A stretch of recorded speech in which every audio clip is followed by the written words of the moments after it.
Panchmahal district cooperative બેંકના chairman તરીકે જેઠાભાઈ ભરવાડની ફરી એકવાર બિનહરીફ વરણી કરવામાં આવી છે.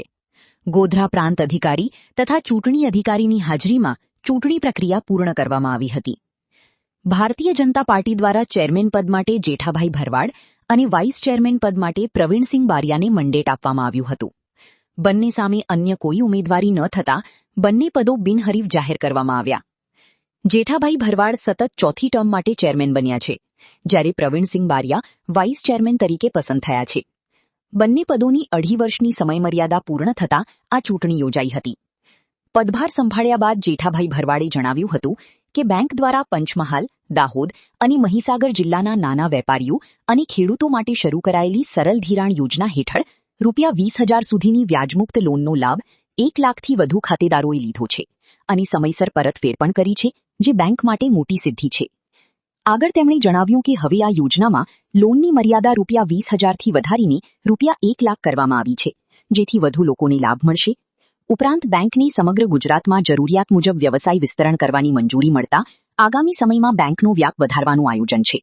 એક સરસ અમારી બેંક અને ડેરી તરફથી સરસ કામ થાય અને વધારેમાં વધારે સારી પંચમહાલ, દાહોદ અને મહીસાગરના તમામ ખેડૂતોને આનો લાભ મળે અને અમે ગુજરાત રજિસ્ટ્રાર કોઓપરેટિવ કમિશનર પાસે દરખાસ્ત કરી હતી કે પંચમહાલ બેંકને આખા ગુજરાતની અંદર કોઈ પણ જગ્યાએ બિઝનેસ કરવો હોય તો કરવા માટેની રજા મળે. તેના માટે પણ પંચમહાલ બેંકને એ પણ માન્ય રજિસ્ટ્રાર કમિશનર તરફથી અમને મંજૂરી મળેલ છે.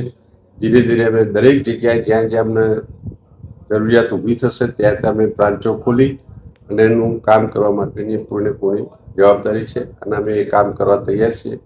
અત્યારે સરળ યોજના 1 લાખ રૂપિયાની જે માઇક્રો ફાઇનાન્સ તરીકે અમે ₹20,000 ચેક ઉપર આવતા હતા, એવી રીતે અમે 1 લાખ રૂપિયા સરળ યોજના મારફતે પંચમહાલ, દાહોદ અને મહીસાગરના તમામ ખેડૂતોને, પશુપાલકોને, નાના નાના વેપારીઓ, લારી ગલ્લાવાળા, શાકભાજીની દુકાનોવાળા બધાને 1 લાખ રૂપિયા સુધીના પૈસા મળી રહે એના માટેની અમે પણ આજે બેંકની અંદર ઠરાવ કર્યો છે. ઠરાવ કરીને દરેક આના વધારેમાં વધારે પંચમહાલ, મહીસાગર, દાહોદના દરેક ગરીબ માણસોને લાભ મળે એના માટેની અમે આ વ્યવસ્થા કરી છે અને લગભગ ₹20,000 અમે પહેલાં માઇક્રો ફાઇનાન્સ તરીકે આપતા જ હતા.